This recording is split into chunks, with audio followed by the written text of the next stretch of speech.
தெற்கையும் படைத்தவர் நீரே. தாபோரும் எர்மோனும் உம்முடைய நாமத்தை களிப்புடன் புகழ்கின்றன என திருப்பாடல் 89வது அதிகாரம் 12ஆம் வசனத்தின்படி இஸ்ரவேலின் வடக்கு எல்லையில் 2200 மீட்டர் உயரமும் 15 மைல் தொலைவு நீளமுடையது எர்மோன் மலை.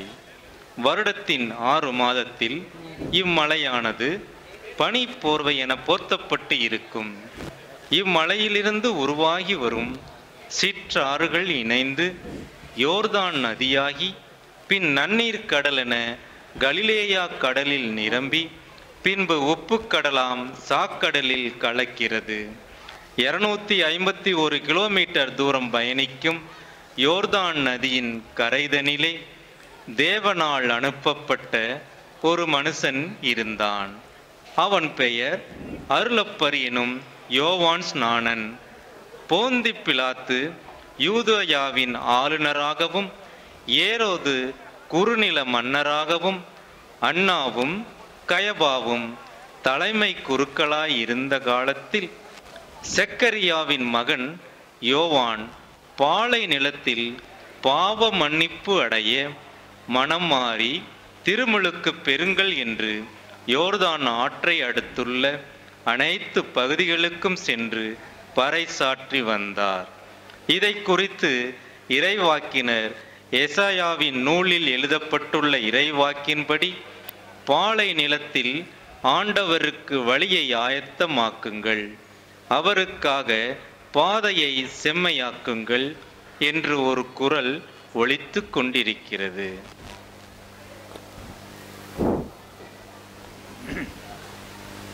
மக்களே, மனம் திரும்புங்கள். மக்களே, மனம் திரும்புங்கள். உங்கள் பாவ வழிகளில் அழிந்து போகாதீர்கள்.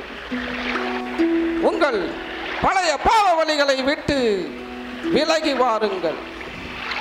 பிறரை வஞ்சித்து ஏமாற்றி பிழைக்காதீர்கள்.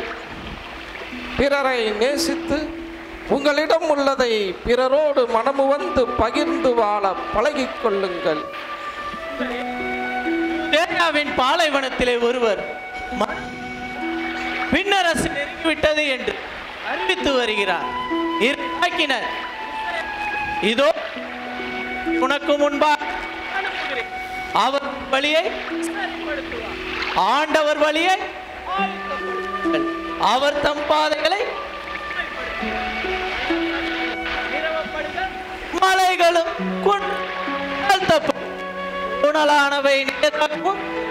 குணலானவை சமமாகவும் ஆக்கப்படுக. மனிதர்கள் எல்லோரும் மீட்பை காண்பர் என பாலைவனத்தில் ஒரு கூட்டல் ஒலிக்கிறது என்று இவரை பற்றி தான் எழுதியிருக்கிறது. அவர் கூட ஒட்டகரோமத்தில் ஆடை உடுத்தி இடுப்பிலே பார்க்க செய்யும் அணிந்திருந்தார். வெட்டு கிளிகளையும் காட்டு தேனையும் உணவாக உண்பவர்தானே. சதிசேயர் நம் பேச்சை கூட மக்கள் கேட்கவில்லை. எருசலேம் மக்களும் யூதேயா மக்களும் யோர்தானை எடுத்த நாடங்கு வாழ்வோரும் அவரிடம் போய் தம் பாவங்களை அறிக்கையிட்டு ஞான ஸ்நானம் பெறுகின்றனராமே.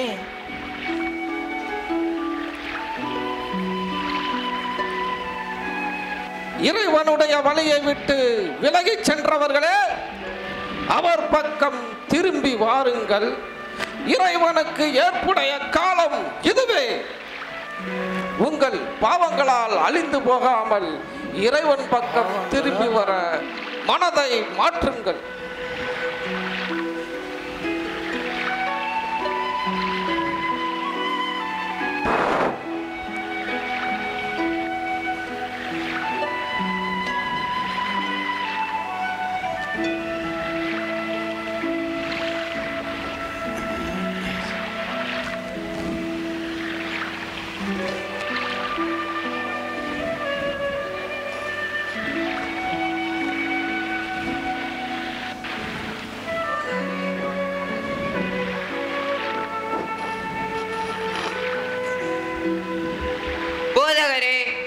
நாங்கள் செய்ய வேண்டியது என்னவென்று சற்று தெளிவாக கூறுங்கள். பிறர் ஏதாவது கேட்கும் போது இல்லை என்று சொல்லாதீர்கள். உங்களிடம் உள்ளதை பிறரோடு மனமுவந்து பகிர்ந்து வாழ பழகிக் கொள்ளுங்கள். 2 அங்கி வைத்திருப்பவன் இல்லாதவனோடு பகிர்ந்து கொள்ளட்டும். உணவு உள்ளவனும் அவ்வாறே செய்யட்டும்.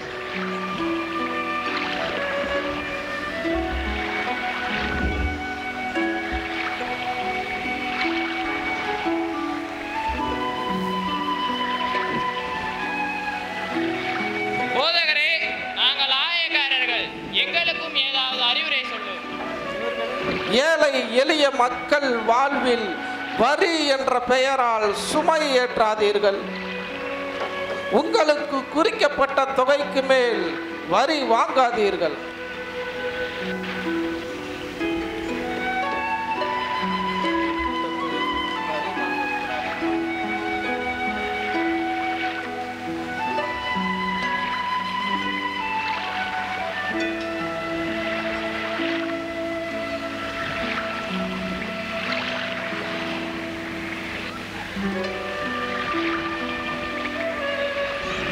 போதகரே, நாங்கள் படை வீரர்கள், எங்கள் வாழ்வுக்கு ஏதாவது நல்வழி கூறுங்கள்.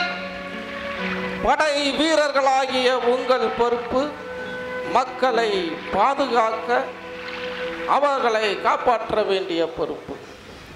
எனவே யாரையும் பயமுறுத்தி பணம் பறிக்காதீர்கள். யார் மீதும் பொய்க்குற்றம் சாட்ட வேண்டாம். கிடைக்கும் சம்பளமே போதுமென்று இருங்கள்.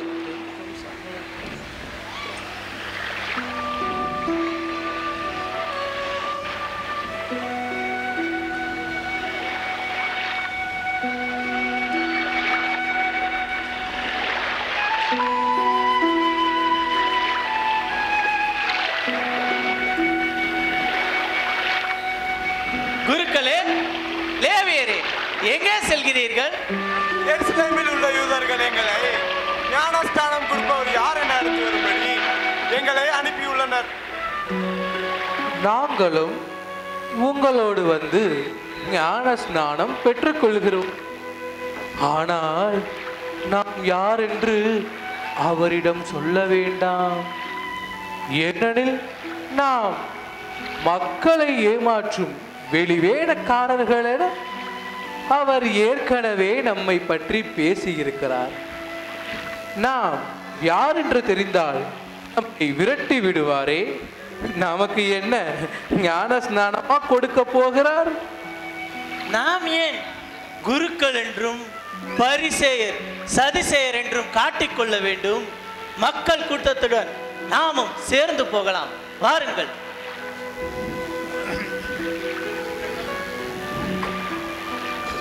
போதகரே, எங்கள் பாவங்களை அறிக்கையிட்டு மனம் திருந்தி ஞானஸ்தானம் பெற வந்துள்ளோம். எங்களுக்கும் ஞானஸ்தானம் தர வேண்டுகிறோம்.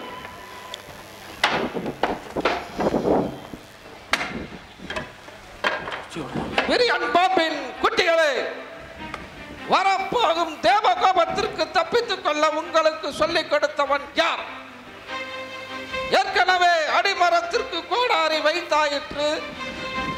நற்கனி கொடாத மரமெல்லாம் வெட்டுண்டு தீயிலே போடப்படும். ஆபிரகாமே எங்கள் தந்தை என்று சொல்லிக் கொள்ள துணிய வேண்டாம். இக்கற்களில் இருந்தும் ஆபிரகாமுக்கு மக்களை எழுப்ப கடவுள் வல்லவர் என்று உங்களுக்கு சொல்லுகிறேன். எனவே மனம் திரும்பியவர்களுக்கு ஏற்ற செயல்களை செய்து காட்டுங்கள். யோர்தான் நதிக்கரையில் மக்களுக்கு நீரால் ஞானஸ்தானம் கொடுக்கிறீரே, நீர் யார்? நான் மெசியா அல்லேன்.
அன்பான மக்களே,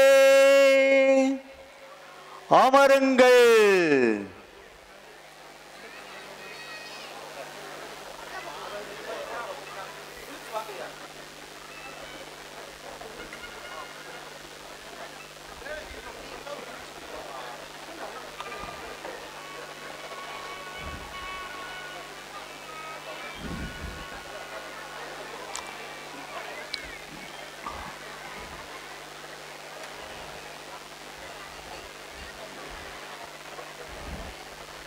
மனதரித்திரம் உள்ளவர்கள் பாக்கியவான்கள், ஏனெனில் பரலோக ராஜ்யம் அவர்களுடையது.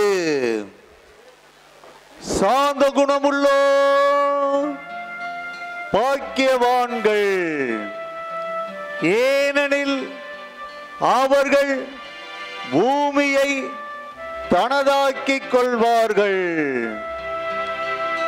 துயரமடைந்து அழுகிறவர்கள் பாக்கியவான்கள், ஏனெனில் அவர்கள் ஆறுதல் அடைவார்கள்.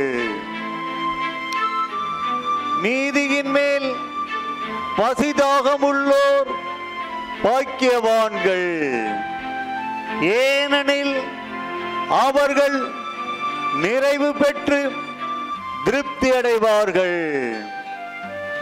இரக்கமுடையவர்கள் பாக்கியவான்கள், ஏனெனில் அவர்கள் இரக்கம் அடைவார்கள். தூய இருதயம் உள்ளவர்கள் பாக்கியவான்கள், ஏனெனில் அவர்கள் கடவுளை காண்பார்கள். சமாதானம் பண்ணுகிறவர்கள் பாக்கியவான்கள், ஏனெனில் அவர்கள் கடவுளின் மக்கள் எனப்படுவார்கள். நீதியின் நிமித்தம் துன்பமடைகிறவர்கள் பாக்கியவான்கள், ஏனெனில் விண்ணுலக அரசு அவர்களுடையது. என்னை பற்றி மனிதர்கள் உங்களை சபித்து துன்பப்படுத்தி அநியாயமாய் உங்கள் மேல் சகல தீமைகளையும் சொல்லும் பொழுது நீங்கள் பாக்கியவான்கள். அப்போது நீங்கள் அகமகிழ்ந்து களி கூறுங்கள், ஏனெனில் பரலோகத்தில் உங்கள் பலனும் சம்பவனையும் ஏராளமாயிருக்கின்றன. இவ்விதமாகவே உங்களுக்கு முன் இருந்த இறை வாக்கினர்களையும் துன்பப்படுத்தினார்கள்.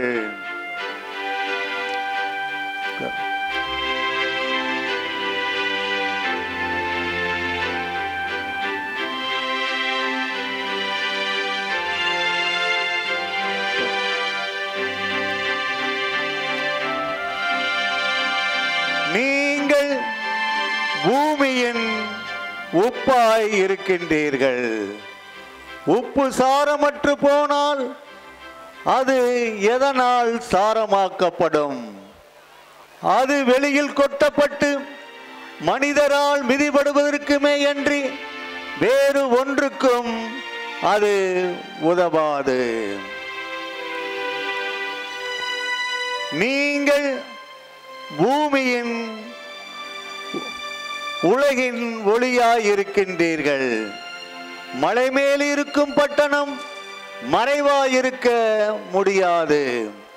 யாரும் விளக்கை கொளுத்தி மரக்காலின் உள் வைக்க மாட்டார்கள். வீட்டில் உள்ள அனைவருக்கும் ஒளி தரும்படி விளக்கு தண்டின் மேல் வைப்பார்கள். அவ்விதமாகவே மக்கள் உங்கள் நற்செயல்களை கண்டு வானகத்தில் உள்ள நம் பரமபிதா உங்களை ஆசீர்வதிப்பார்.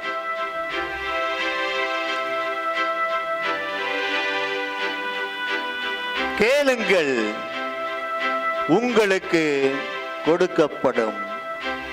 தேடுங்கள், கண்டடைவீர்கள். தட்டுங்கள், உங்களுக்கு திறக்கப்படும். ஏனெனில் கேட்கிற எவனும் பெற்றுக்கொள்கிறான், தட்டுகிறவனுக்கும் திறக்கப்படும், தேடுகிறவனும் கண்டடைகிறான்.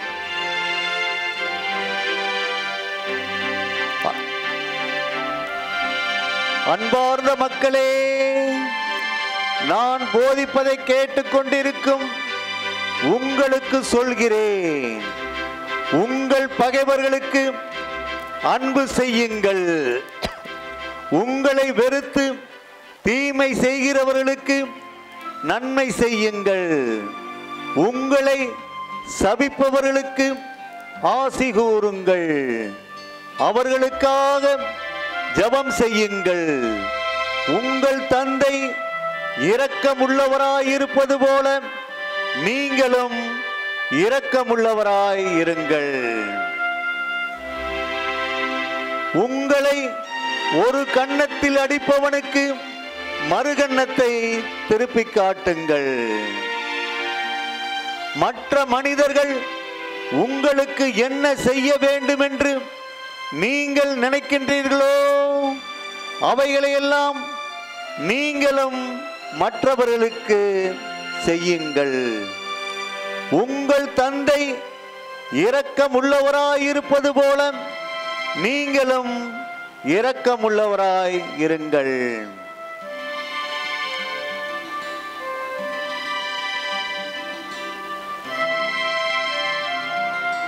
அன்பார்ந்த மக்களே, நான் திருச்சட்டங்களையோ இறைவாக்கினரின் வாக்குகளையோ அழிப்பதற்கு வந்தேன் என்று நீங்கள் நினைக்க வேண்டாம். அவைகளையெல்லாம் நிறைவேற்றுவதற்கு வந்தேன்.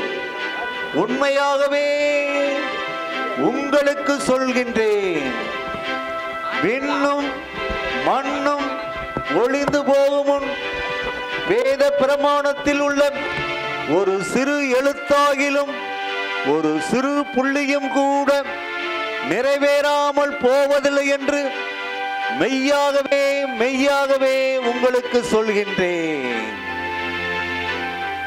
அன்பார்ந்த மக்களே, நீங்கள் என் போதனை கேட்டு அதன்படி நடந்து வந்தால் வானகத்தில் உள்ள நம் பரமபிதா உங்களை ஆசீர்வதிப்பார். சென்று வாருங்கள்.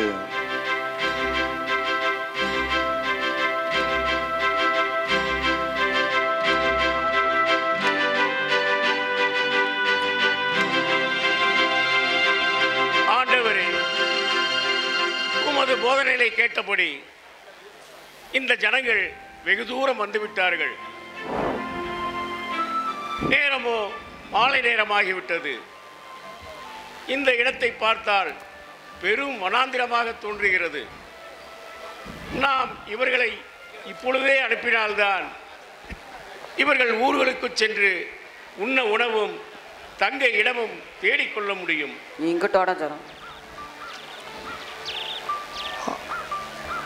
ஆம், நீ கூறியதை நான் அறிகிறேன். அவர்களுக்கு உணவு கொடுக்க சித்தமாயிருக்கின்றேன். பிளவேந்திரரே, நீ போய் ஜனங்கள் மத்தியில் ஏதேனும் உணவு இருக்கிறதா என்று பார்த்து வா. சீசர்களே, ஜனங்களை வரிசையாக பந்தியில் அமர வையுங்கள்.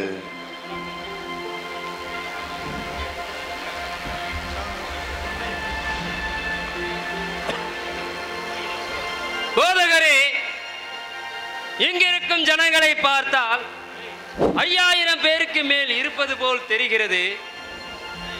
இவர்களுக்கு உணவளிக்க வேண்டுமானால் 300 தெனாரியத்திற்கு அப்பம் வாங்கினாலும் போதாதே.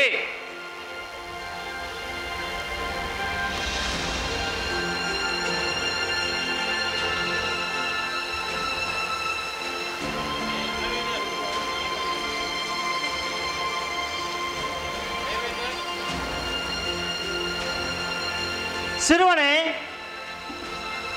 உன்னிடம் ஏதோ உணவு இருக்கும் போல் தெரிகிறதே.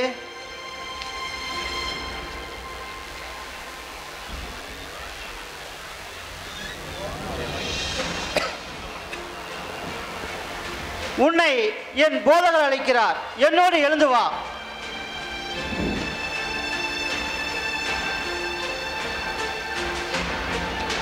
சிறுவனே, இங்கே நில்.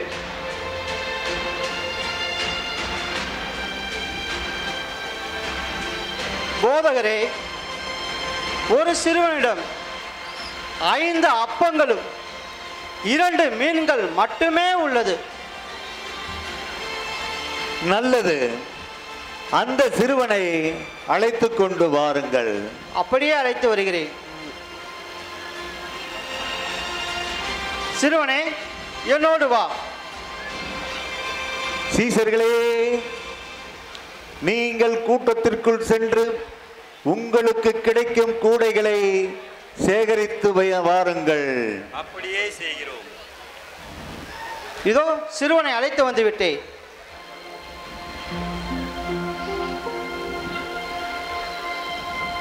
சிநேகிதனே,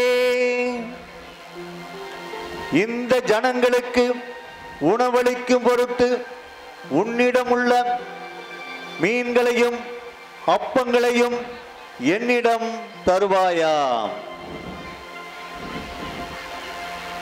அர்ப்பணிக்கிறேன் ஐயா, நான் பாக்கியவான்.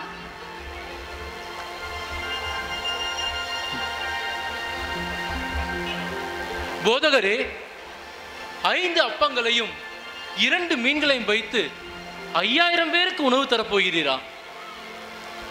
அப்படித்தான் செய்ய போகின்றேன். என்னில் விசுவாசம் கொள்வாயாக. அப்போது புதுமை நடப்பதை காண்பாய். சுவாமி, கூட்டத்தில் தேடி பார்த்ததில் சிறிதும் பெரிதுமாக 17 கூடைகளை கொண்டு வந்துள்ளோம். எல்லா கூடைகளையும் ஒன்றாக இங்கே வையுங்கள்.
சீசர்களே, இப்போது நீங்கள் ஜனங்களுக்கு பரிமாறுங்கள்.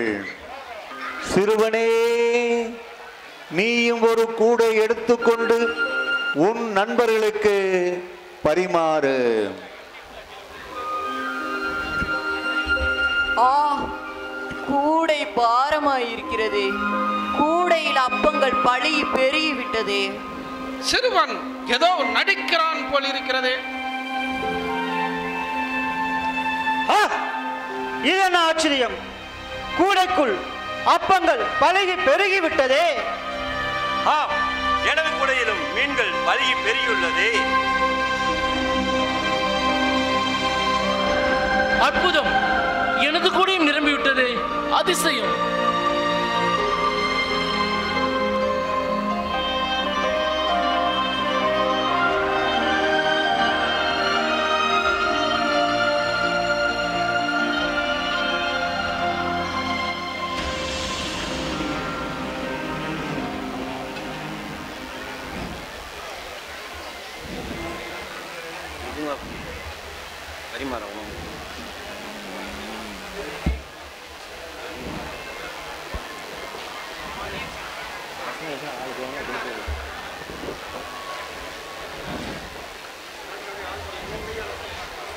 இதோ இயேசு கூடைகளை எடுத்துக்கொண்டு போய் ஜனங்களுக்கு பரிமாறுங்கள் என்கிறார்.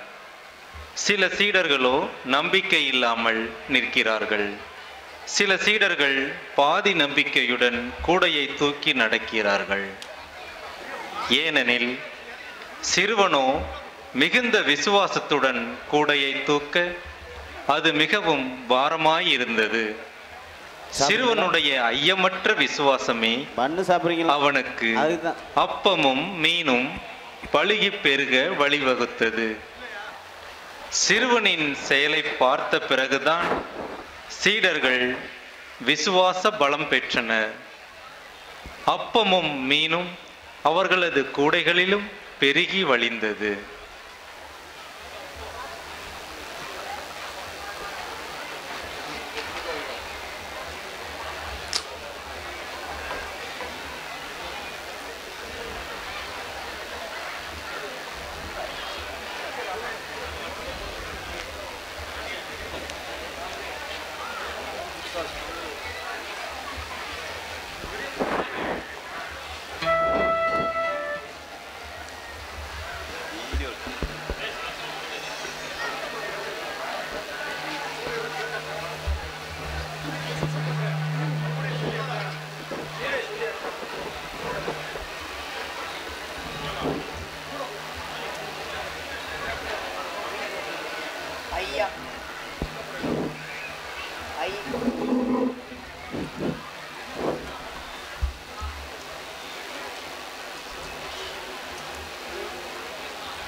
ஐயா, நான் நிறைய பேருக்கு கொடுத்தேன், அனைவரும் வயிறார உண்டார்கள் ஐயா.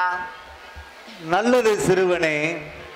சீசர்களே, ஜனங்கள் உண்டது போக மீதி உள்ளதை கூடைகளில் சேகரித்து வையுங்கள்.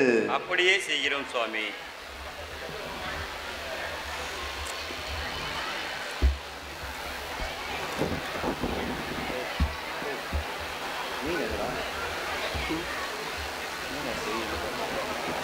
சுவாமி, இங்கு கூடியிருந்த பல்லாயிரக்கணக்கான மக்கள் வயிறார உண்டது போக மீதமுள்ள அப்பங்களையும் மீன்களையும் 12 கூடைகளில் சேகரித்து வைத்துள்ளோம். நல்லது சீடர்களே.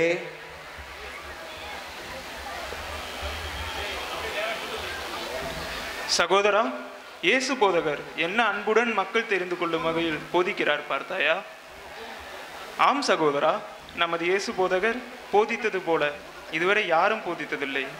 அவருடைய போதனைகள் தெய்வீக போதனையாக இருக்கிறது. சகோதரி, மக்களின் மேல் இயேசு போதகர் கொண்டிருக்கும் அன்பை பார்த்தாயா? ஆம் சகோதரி, நாம் அனைவரும் அவரை பின்தொடர்ந்து வருவதை பார்த்து அங்கேயே நின்று உயரமான ஒரு சிறு குன்றின் மேல் ஏறி எவ்வளவு தெய்வீகமான போதனைகளை போதித்தார். இயேசு போதகர் தாழ்ச்சி, அன்பு, வலிமை, இறைவனிடம் நேசம் கொள்ளுதல், சமாதானம் செய்பவர்கள் அனைவரும் பாக்கியவார்கள் என்று உரைத்தார் அல்லவா?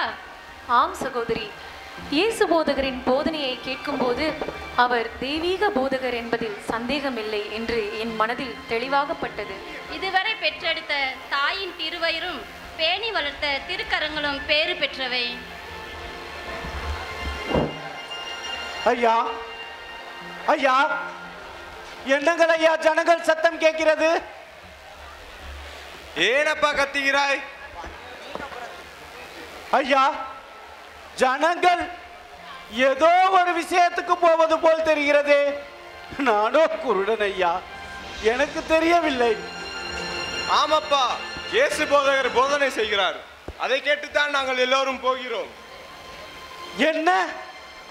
சேசு போதகரா? எங்கே எங்கே இருக்கிறார் ஐயா? அதோ போதனை செய்துவிட்டு வந்து கொண்டிருக்கிறார். தாவீதின் குமாரனே, என் மேல் இரக்கமாயிரு. மெசியா ரட்சகரே, இந்த குருடன் மேல் இரக்கமாயிரு. போதகரே, இந்த குருடனுக்கு கண் பார்வை கொடுத்து சுகப்படுத்தி அருளும். அடே, சத்தம் போடாதே, இயேசு போதகர் வருகிறார். ஏன் இப்படி கத்துகிறாய்? ஐயா, ஐயா, தயவு செய்து அந்த சேசு போதகரிடம் என்னை கொண்டு போய்விடுங்கள் ஐயா. அந்த கடவுளின் மகன் எனக்கு கண் பார்வை கொடுத்து என்னை சுகப்படுத்துவார் ஐயா. சரி, எழுந்திரு, என் கூடவே வா.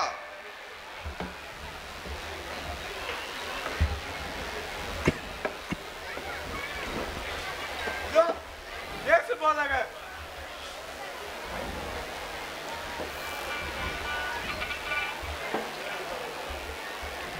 இதோ இயேசு போதகர். மண்ணுயிர் கொண்ட வன்பலி தீர்க்க மனு உருவான சுதா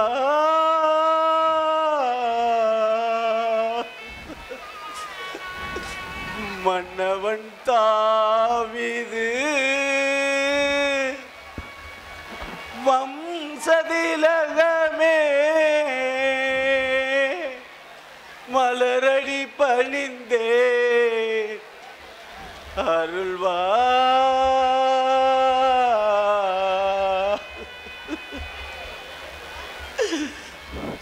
சாந்த குணாலா, சாந்த குணாலா, தயையருள் கடலே, சாந்த குணாலா, தயையருள் கடலே, சந்ததம் உன் பதம் சிந்தனை செய்தேன். மண்ணுயிர் கொண்ட வன்பலி தீர்க்க மன உருவான சுதா.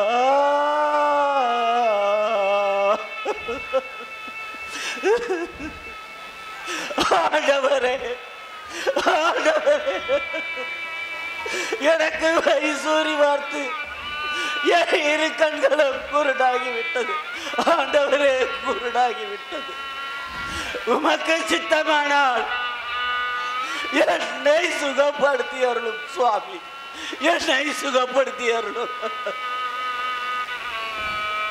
உன்னை சுகப்படுத்த சித்தமாயிருக்கிறேன்.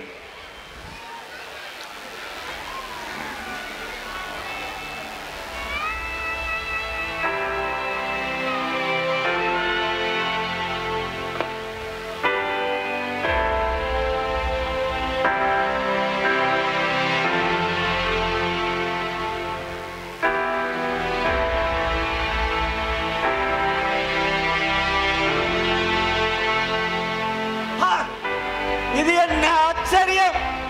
ஆண்டவர் கைகள் என் கண்கள் இரண்டையும் தொட்ட மாத்திரத்தில் என் கண்கள் இரண்டும் முன்போல் பிரகாசமாயிற்று.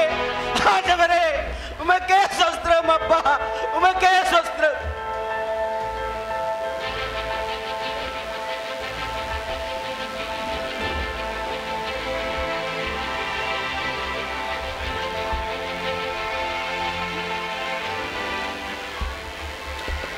சுவாமி, ஸ்நாபகர் லப்பர் தமது சீடர்களுக்கு ஜெபம் செய்ய கற்றுக் கொடுத்தது போல நீரும் எங்களுக்கு ஜெபம் செய்ய கற்றுக் கொடுத்தருளும் சுவாமி.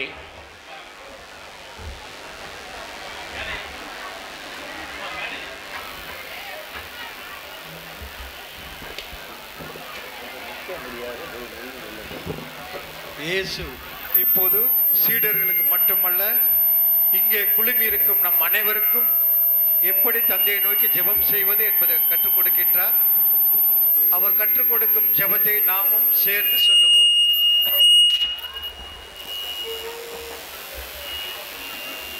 நீங்கள் நான் கற்றுக் கொடுப்பதை போல ஜெபம் செய்யுங்கள். பரலோகத்தில் இருக்கிற எங்கள் பிதாவே, பரலோகத்தில் இருக்கிற எங்கள் பிதாவே, உம்முடைய நாமம் அர்ச்சிக்கப்படுவதாக, உம்முடைய ராஜ்யம் வருக,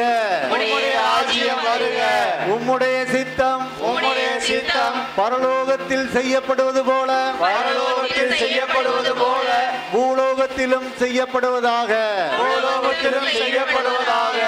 எங்கள் அனுதின உணவை எங்களுக்கு இன்று அளித்தருளும். எங்களுக்கு தீமை செய்கிறவர்களை நாங்கள் பொறுப்பது போல எங்கள் பாவங்களை பொறுத்தருளும். எங்களை சோதனையில் விழவிடாதேயும், தீமையிலிருந்து எங்களை இரட்சித்தருளும்.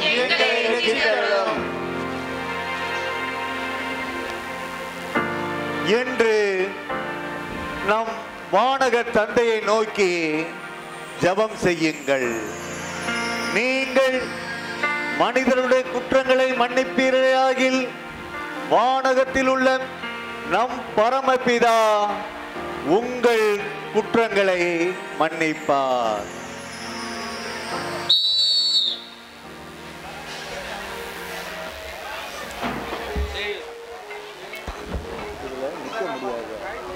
ஏய்